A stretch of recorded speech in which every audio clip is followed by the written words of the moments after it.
Bem, bom dia. Todos por aqui, pelo menos a maioria Bom está por dia. aqui. Então, vamos iniciar a nossa aula. Estão me ouvindo bem? Sim. Sim, Sim.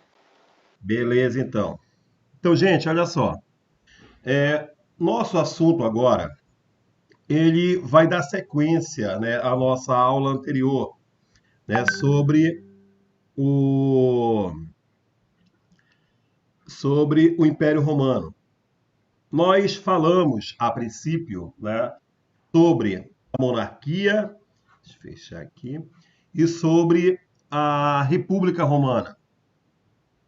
E terminamos falando em aula passada sobre o período de crise, né, que levou, né, a crise social, crise política, né, que acabou levando ao fim da República quando foram instituídos os triunviratos.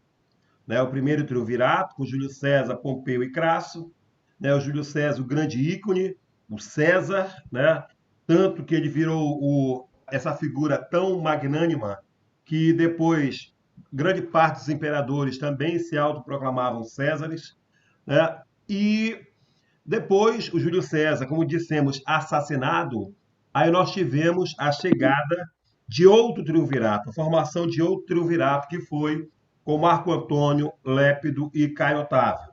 Sendo que a disputa pelo poder, ela se canalizou, né, se polarizou, vamos dizer assim, entre o Caio Otávio, que administrava a partir de Roma, e o Marco Antônio.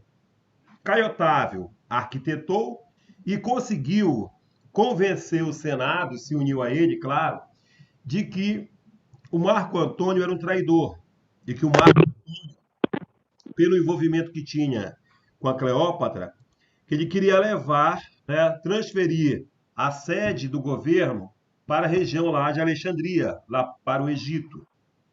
Bem, aí nós dissemos que o Marco Antônio, né, foi derrotado e morto, claro, também pelo Caio Otávio. E aí o Caio Otávio foi proclamado como o primeiro imperador romano, né, ou melhor, primeiro imperador romano, com o título de Otávio Augusto. E é sobre ele que nós vamos comentar agora. Nós vamos fazer alguns comentários sobre ele. Vou abrir agora aqui algumas imagens sobre esse Império Romano e aí a gente vai dando sequência. Estão todos visualizando aí, gente? Dá para visualizar? Sim. Ok, então bora lá. Então vamos para cá. Gente, aqui, ó. Então, primeiramente, falando do governo do Otávio Augusto, né? Aqui é a pessoa para nós. Né? Otávio Augusto, ao chegar ao poder, ele vai governar ali, vamos dizer assim, com mão de ferro, né? O que seria isso? Esses imperadores, uma característica bem interessante sobre eles é que eles vão colocar abaixo dos poderes deles os senadores. Lembrem que durante a monarquia o Senado ele era dominante, era preponderante. Agora, não mais. Esses imperadores eles vão subordinar o Senado aos seus interesses. Alguns até vão governar de forma quase praticamente despótica, né? Tamanho o poder que vão conseguir. Quando falo despótica, não esqueçam que é um governo absolutista. Então, olha o que nós falamos agora há pouco, olha o que ele vai fazer aqui, ó, nesse ponto. Ele restringiu as funções do Senado. Quer dizer, o Senado, que era o legislativo, né, não ficou só com o legislativo, porque os imperadores também determinavam leis. Se a função de criar leis era do Senado, é o legislativo, esses imperadores atribuíram a si também esse direito de elaborar leis. Né? Então, Augusto, opa, quem é? tá aparecendo os arquivos. É o João Pedro. Tá aparecendo os arquivos. É para aparecer os arquivos? Agora sim. Ah, tá. Tá, daqui a pouco eu saio novamente e vou lá com vocês.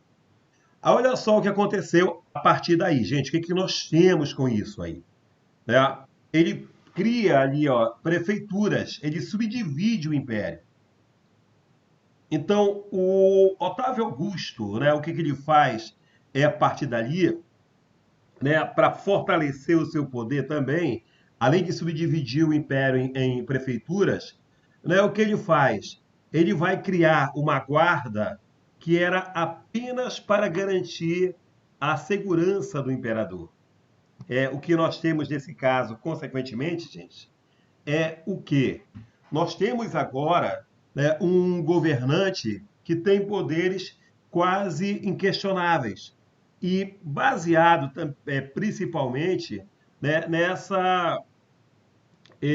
num poder, né, que era praticamente resguardado a ele. Augusto, Opa, desculpa, Isabelle, a Clícia não tá conseguindo entrar.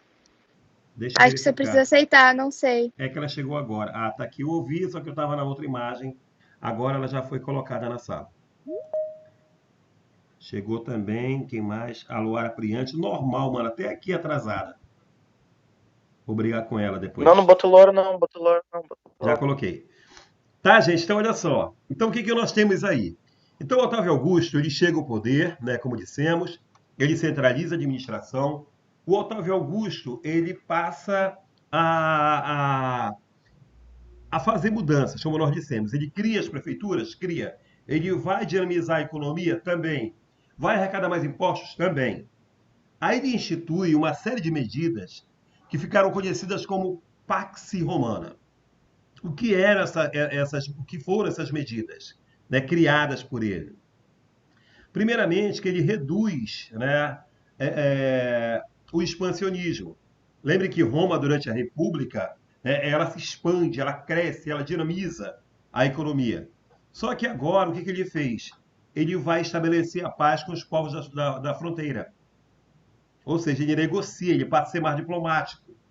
E isso fez com que, mais do que nunca, o mar Mediterrâneo, que a partir lá das guerras púnicas que falamos em aula passada, que era um mar romano, agora mais do que nunca era o Mare Nostrum, porque ele ficou um mar mais, vamos dizer assim, mais agradável onde se viver, né? De mais paz até para se viver.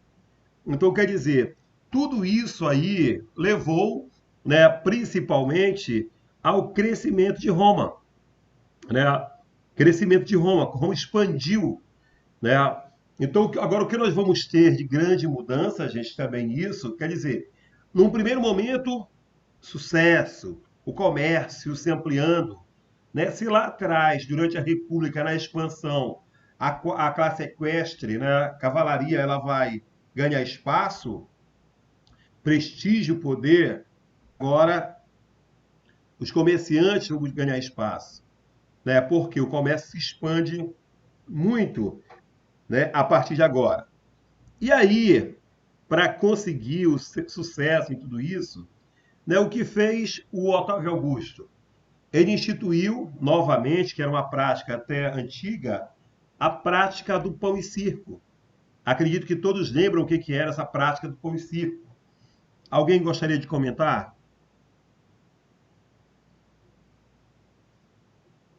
Alguém? Eu acho. Quem Seria. acha tem dúvida? Ah, João, eu ia falar, agora tu fala, eu não quero mais falar Poxa, também. que pena. Olha o mimo, mana, vai.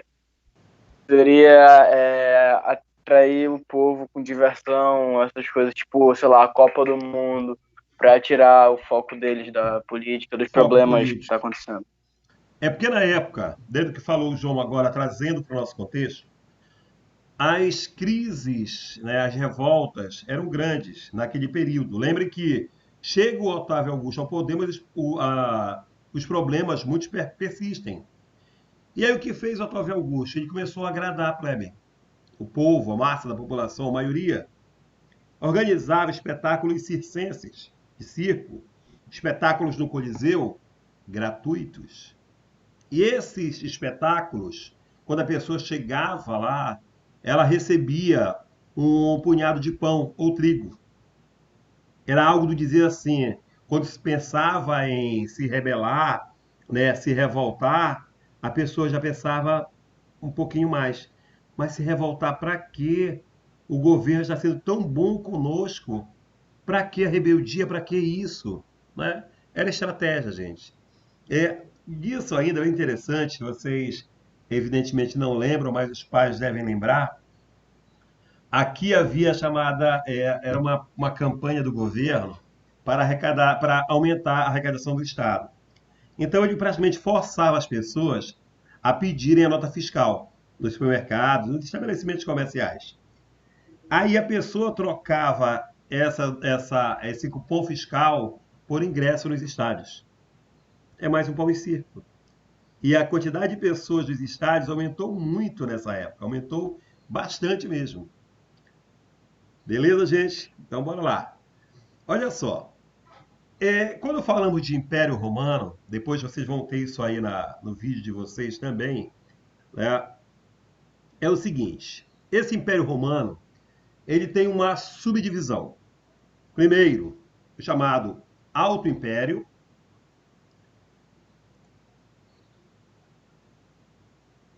e depois o Baixo Império.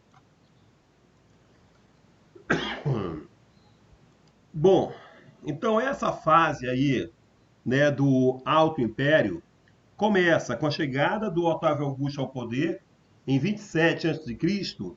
e vai até o ano 235, século III. E depois de lá de 235, né, o Baixo Império, né, que vai até o ano de 476, com a queda de Roma. O Alto Império foi essa fase aí de prosperidade, gerada, claro que principalmente, né, pela Pax Romana. O comércio se expande, é um período ali de paz nas províncias. Só que isso, gente, num plano futuro vai gerar problemas para Roma. Por isso que a fase do Baixo Império ela vai ser marcada por crises econômicas, por mais lutas, né, no contexto social. As brigas políticas elas são mais crescentes. Nós vamos perceber que tem uma fase, gente, que de 20 imperadores, 18 foram assassinados. Para perceberem como Augusto. era essa instabilidade, né, desse Império Augusto. Romano. Oi? Então foi na fase do Baixo Império que estava começando a instabilidade, certo? Exatamente. Então foi nessa fase que aconteceu a política de pão e circo? Não. Já no início, porque é Clícia, né? É.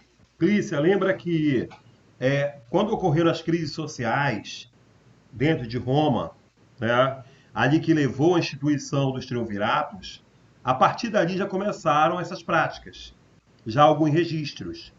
Mas quem implantou, quem criou muito mais, quem usou muito dessa prática foi o início do Império ainda, ali no século I, né, na verdade, século I antes de Cristo, né, com o governo de Otávio Augusto. Ok? Ah, tá. Okay. Tá? Não que depois não usassem também usaram, mas agora era mais para estabilizar o governo. Quando chegou Otávio Augusto, que pega uma república em crise, instaura um império e ele precisava apaziguar as partes. Ok, mana? Ok. Então bora lá, gente. Dando sequência a isso ainda, vamos falar um pouco sobre o Alto Império. Então nós temos ali algumas dinastias, como nós dissemos, dinastia, governo de famílias. E a primeira delas a ser salientada é a Júlio-Claudiana. Né? Foi o primeiro período aí dessa política das dinastias. Essa fase, gente, como foi a primeira ainda, a primeira fase, né? Ela foi marcada principalmente ali, né, por alguns conflitos ainda. Brigas pelo poder entre os imperadores e o Senado. Né? Esse Senado querendo poder e o imperador querendo se consolidar no poder. Né? Há relatos da época, por exemplo, né, que nós tivemos dessa Júlio Claudiana, nós tivemos o Tibério, né, tivemos o Calígula, né, o próprio Cláudio e o Nero. Lembra que o Nero ele foi o acusado de ter iniciado ali a grande perseguição aos cristãos, a primeira grande perseguição aos cristãos, né? Porque o Nero ele não tinha motivos, segundo alguns relatos, evidentemente, há contestações, mas para vestibulares que vale é que ele teria mandado atear fogo em Roma, para poder culpar os cristãos e persegui-los. Evidentemente que em prova de vestibular, se vier um texto falando ao contrário, tu vai te basear no texto, ele vai te perguntar sobre o texto falando sobre controvérsias. Mas o que vale para nós, sem o texto para contextualizar, é que ele teria ateado fogo em Roma, mandado atear, para poder culpar os cristãos e persegui-los. Como eu falei, essa dinastia Júlio-Claudiana, ela foi marcada, né, por esses confrontos entre Senado e o imperador. Dentre eles, tem uma cena interessante que é atribuída ao Calígula, que foi imperador. Ele chegou um dia, gente, montado a cavalo. Entrou no Senado. Ao entrar, os senadores, alguns que estavam lá presentes, questionaram a ele: que absurdo! Como pode um cavalo no Senado? Aí ele olha e diz: cavalos? Negativo. Esse é o novo senador. Para perceberem a briga aí, né? Essa luta de queda de braço entre o Senado e os imperadores, que queriam ter esse poder nas mãos, né? Centralizado o poder nas mãos. Bem, a partir disso, né, uma outra dinastia foi a dos Flávios, né, que governa ali de 69 a 96, né, depois de Cristo. Essa dinastia, né, ela pegou, vamos dizer assim, foi uma fase onde já tinham se acalmado os ânimos, né? Era aquela fase da Pax Romana que estava dando certo, né? Percebam que a primeira, né, a Júlio-Claudiana, né, ela foi de crise. Agora, a estabilidade chegou, pelo menos momentânea, aí no governo dos Flávios, né? E nessa época nós tivemos como imperadores, por exemplo, o Vespasiano, Tito, né, Domiciano, que foram governantes da época, né, que foram imperadores. E foi marcada muito mais pela estabilidade. Então, se no período anterior, né, dos Júlios Claudianos, eles tiveram ali problemas para consolidar o poder, agora o poder está mais consolidado nas mãos do imperador. Isso fez com que esses imperadores eles se aliançassem e ganhassem muito mais prestígio e apoio do exército. Então, o que eles fazem, senadores? Se aliam com os grandes generais e esses generais vão dar força a esse imperador, a esses imperadores, para permanecer no poder. Bom, depois dessa, né, nós tivemos, né, depois dos Flávios, nós tivemos as dos Antoninos, que vai ali até de 96 até 192. Né? Gente, depois, quando eu for colocar o vídeo para vocês, eu vou postar isso também, vocês vão perceber que vai ter os slides vão estar aparecendo para vocês. Está tudo sendo organizado para isso, tá certo? Fiquem despreocupados também, se não quiserem anotar tudo agora, que não der para anotar. Então, olha só, gente, é o seguinte. Então, a partir de agora, na dos Antoninos, né, o que nós temos aí foi o auge. Lembrem lá, Júlio Claudianos, crise, Senado e imperador. Dos Flávios, né, a partir dali nós tivemos vamos dizer assim, uma prosperidade. Agora seria o auge, né, da expansão, pelo menos do domínio econômico de Roma sobre o Mediterrâneo. Né? Lembre que o comércio se ampliou. A classe comercial de comerciantes, ela ganhou notoriedade. E Roma, ela começa ali a ampliar os seus recursos, principalmente resultantes do comércio. Né? E esse imperador também, a partir disso, ele vai procurar agora, já que estamos entrando aí no século II, né, eles procuram agora uma conciliação. Então, bora lá do começo, né? Lá no Júlio Claudianos, nós tivemos brigas, Senado, imperador. Depois dos Flavianos, nós temos aí um poder deles sobre o Senado. Agora não. A partir dos Antoninos vai ocorrer uma conciliação. Ou seja, a diplomacia ela vai imperar, né? Serão agora, né, muito mais diplomáticos nessas relações entre Senado e Império. Gente, pergunto, alguma contestação, alguma dúvida aí? Olá, alguém? Estou falando só para mim? Não, não, Não, não. Tudo bem.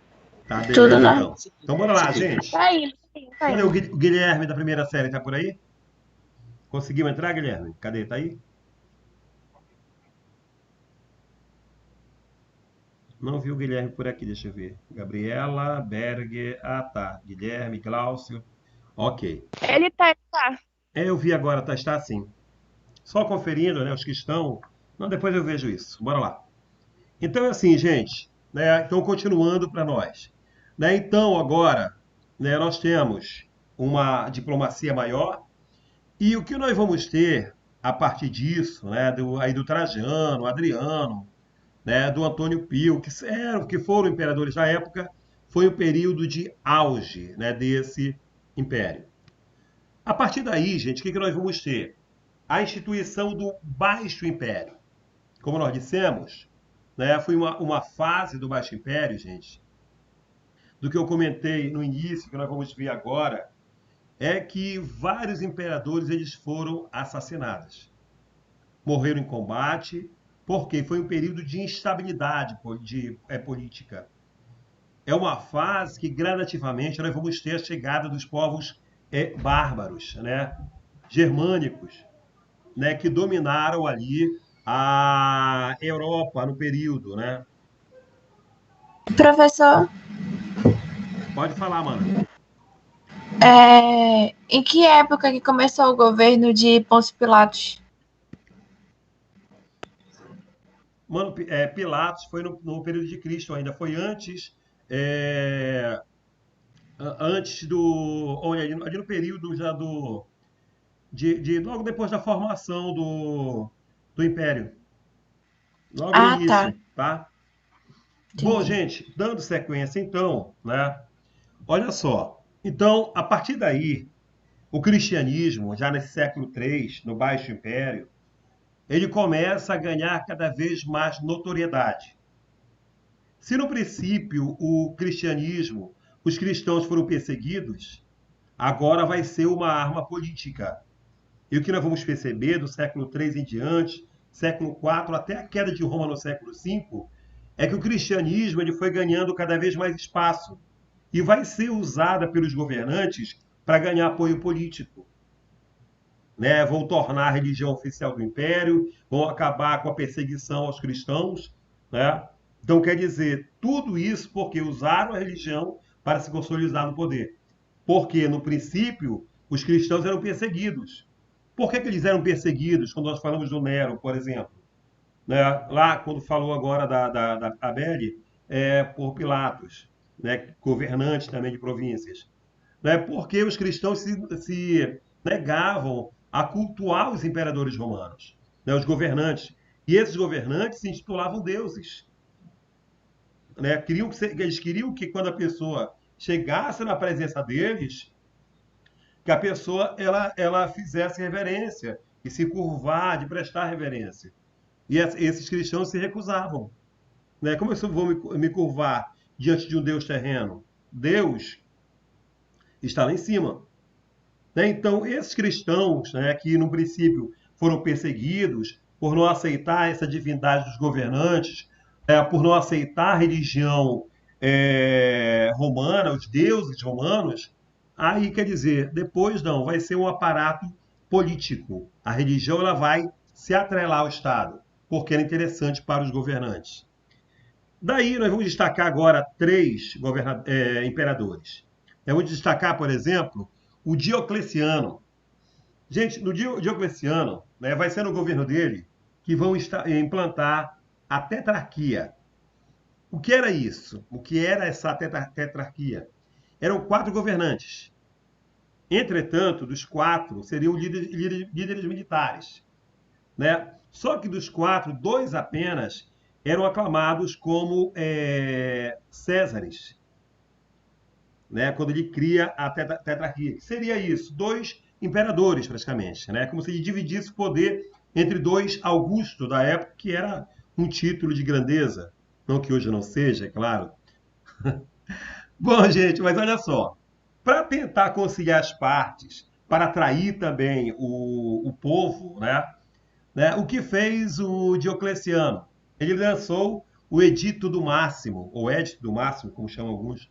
Né? O que seria isso? Um tabelamento de preços, já que começa a se instaurar ali uma crise econômica.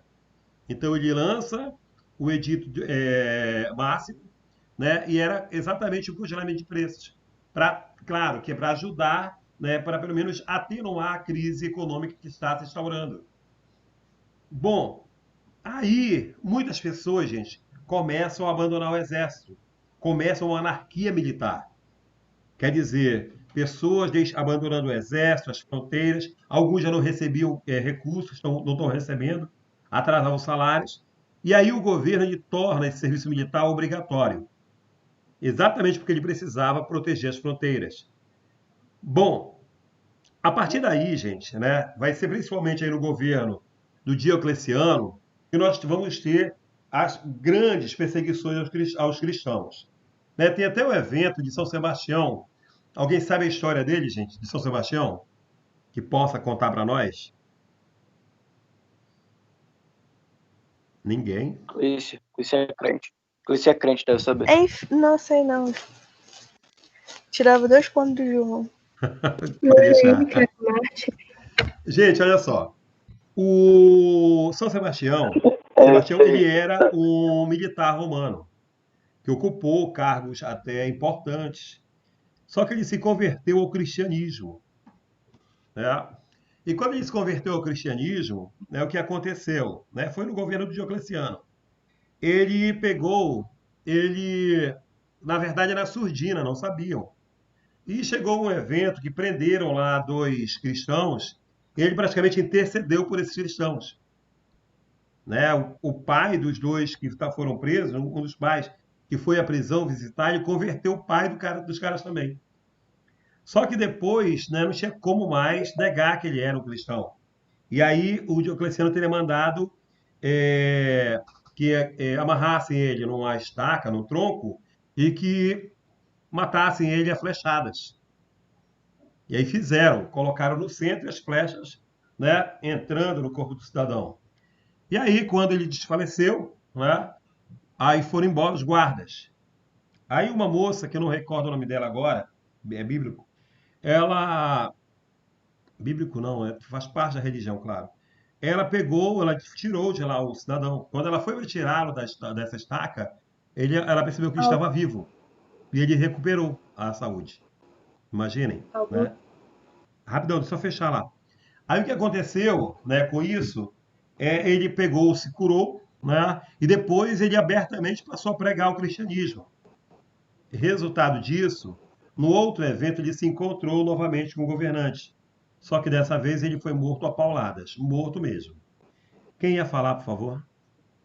Cecília, só para te ajudar lá, o nome da mulher é Irene.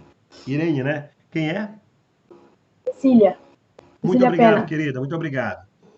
Bom, gente, uma curiosidade para nós é que vocês sabiam que nós tivemos, ou o Império Romano teve, uma mulher governando? Não. Deixa eu mostrar aqui para vocês, tá? Mostrar aqui a moça para nós. Moça braba, Augusto. Estão visualizando aí? Linda. Sim. Herenha Estruscila.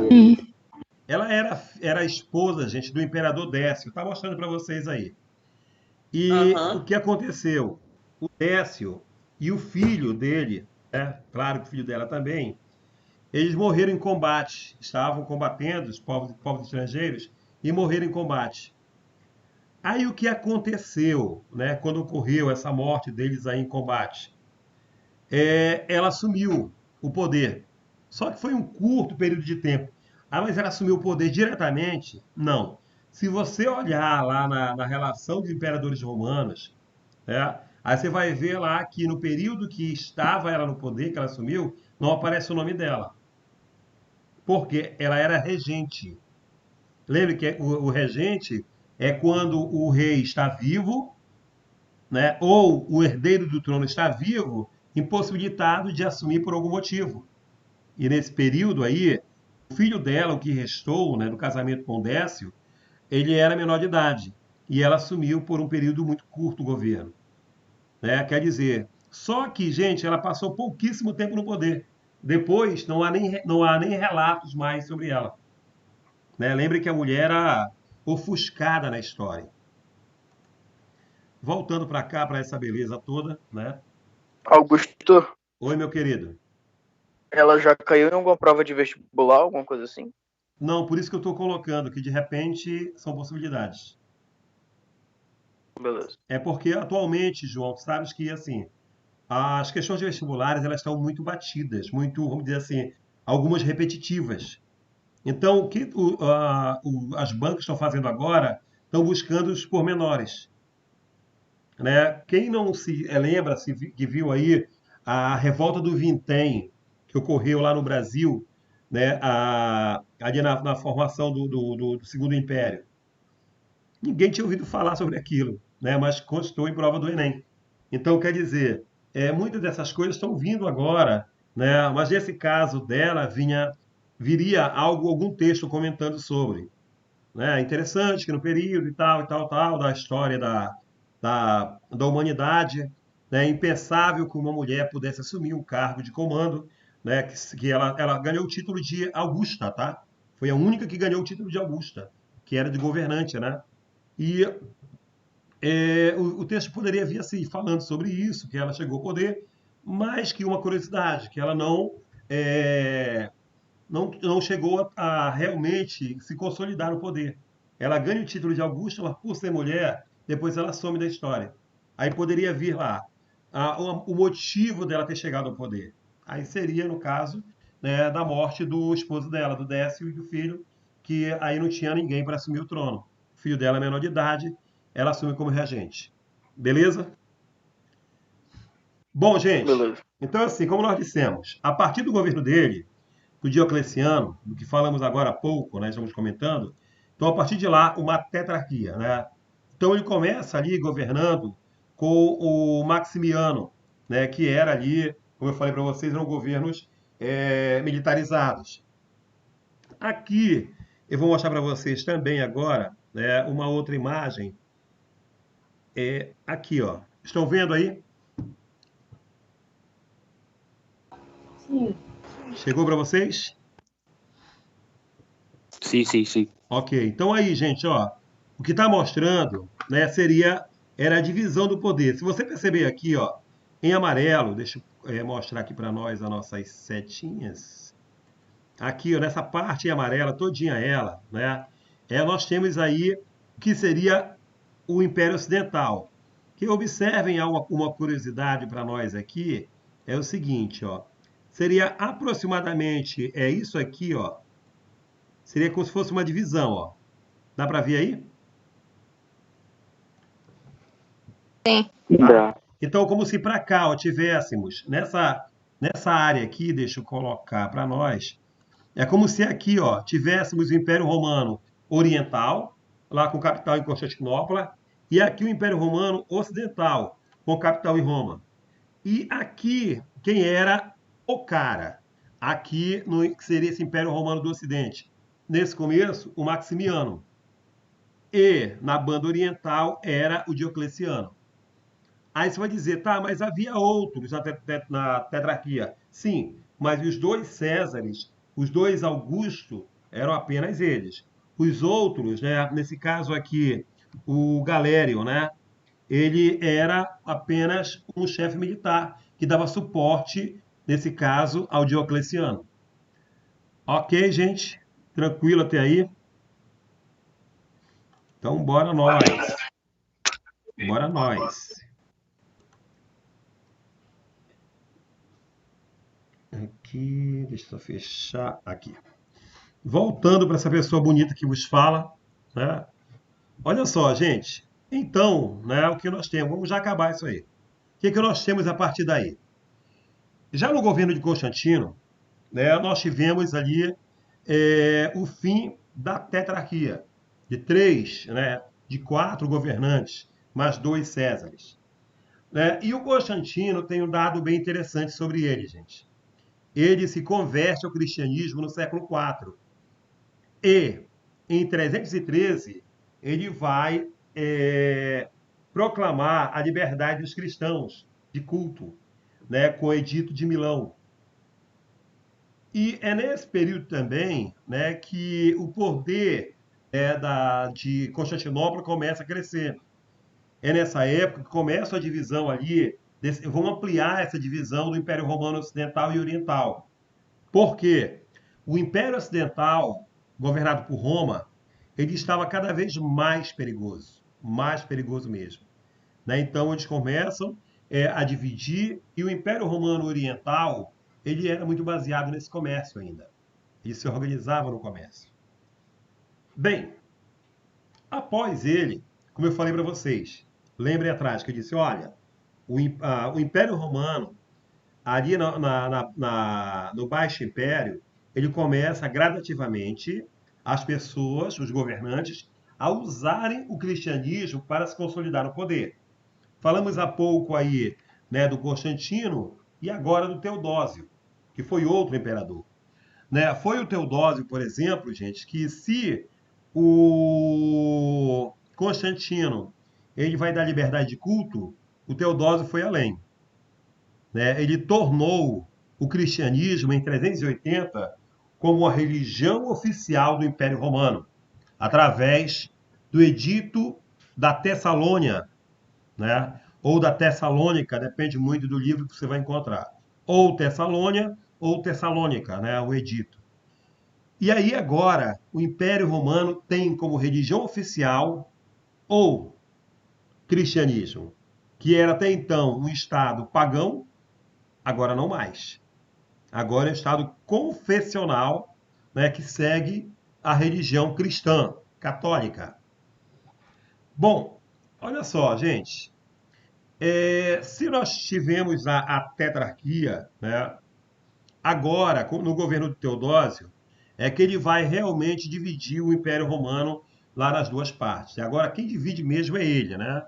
Tivemos lá em 4 partes, em 2 partes, como eu mostrei para vocês, que simbolizava o que ia ser essa divisão. E aí, né, agora nós temos a divisão do Império Romano em 2. Império Romano do Ocidente e Império Romano do Oriente, em 395. Qual era o objetivo dessa divisão, gente? Facilitar a governabilidade. Era muito grande o Império Romano, para uma pessoa administrar a partir de Roma. Por isso que vão instituir 2 governos. Só, gente, que isso aí era uma medida, já no século IV, né? Final do século IV, início do V, que ela não vai ter assim tanto efeito. Os povos, ditos povos bárbaros, estão começando a avançar nas fronteiras. E isso, né, tornava cada vez mais, ficava cada vez mais esse império muito perigoso. Muito perigoso mesmo. E aí, o que nós vamos ter com isso, né? É que chegou um boato na Europa de que estavam chegando, né? Chegaria à Europa os hunos. Estão vendo o mapa, certo? Estão vendo, gente, o mapa? Sim, sim. Olha só o que aconteceu aí, gente.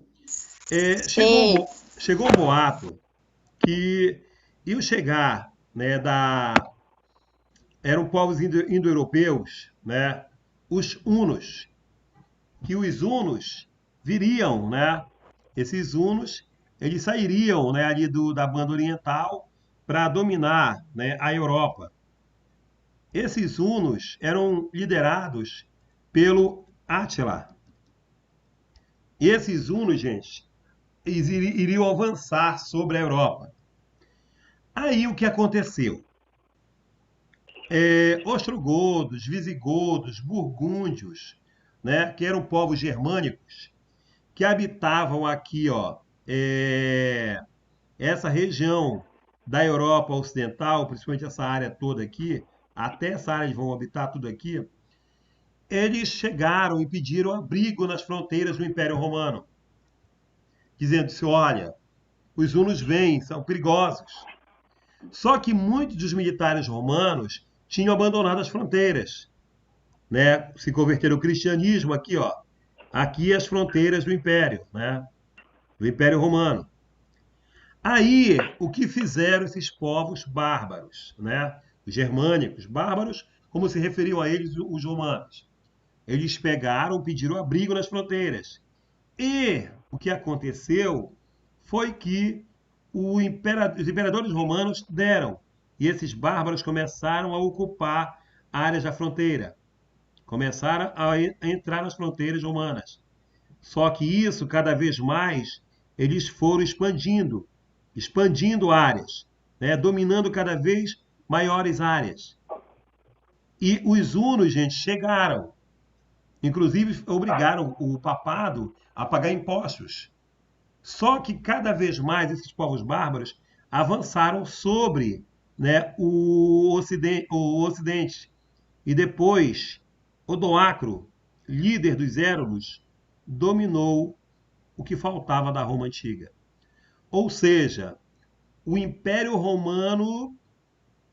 Cadê? Aqui, desculpem. O Império Romano do Ocidente foi dominado pelos povos bárbaros. O Império Romano do Oriente, que aqui está, nessa área toda aqui, ele permaneceu, gente, tá? Ele não caiu para os bárbaros. O Império Romano do Oriente se transformou no Império Bizantino, né? E tinha como capital Constantinopla, que era uma antiga colônia grega chamada de Bizâncio. Então, em 476, o Império Romano ruiu. O Império Romano do Ocidente, ele foi dominado pelos povos bárbaros. Perguntas, Augusto. meus queridos? Augusto. Opa, quem é?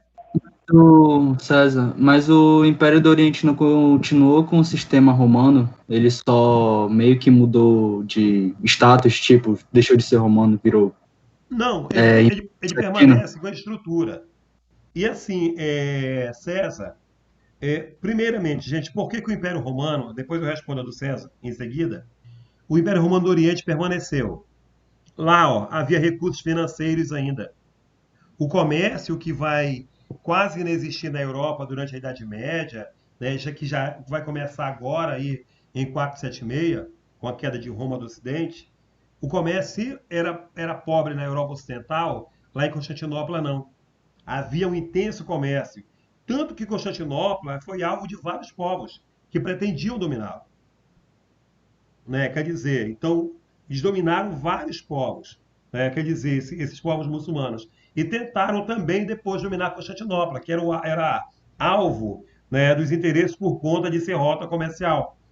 Agora, na pergunta do César, vários imperadores tentaram restabelecer o antigo Império Romano, avançar em direção ao Ocidente para tentar restabelecer o que era o antigo Império Romano.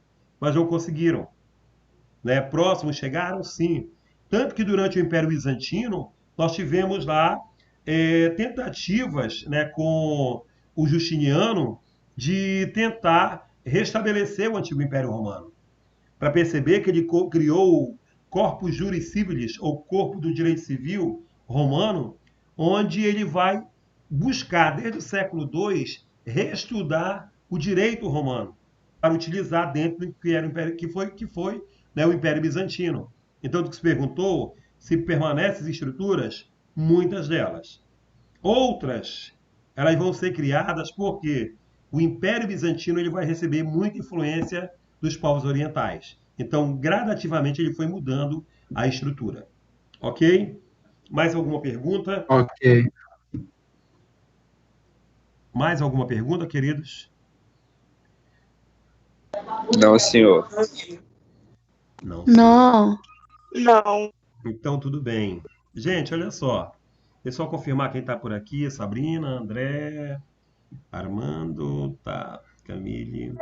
Estão pedindo para Oi. você olhar o WhatsApp do nosso Tá, não grupo. dá para ver aqui. Queridos, é o seguinte, então ficamos assim. Ainda hoje teremos atividade lá na nossa sala virtual.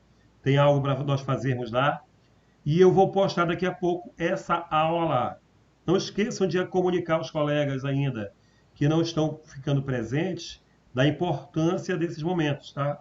Eles têm muita importância, Augusto? claro, para a produção em conjunto desse conhecimento.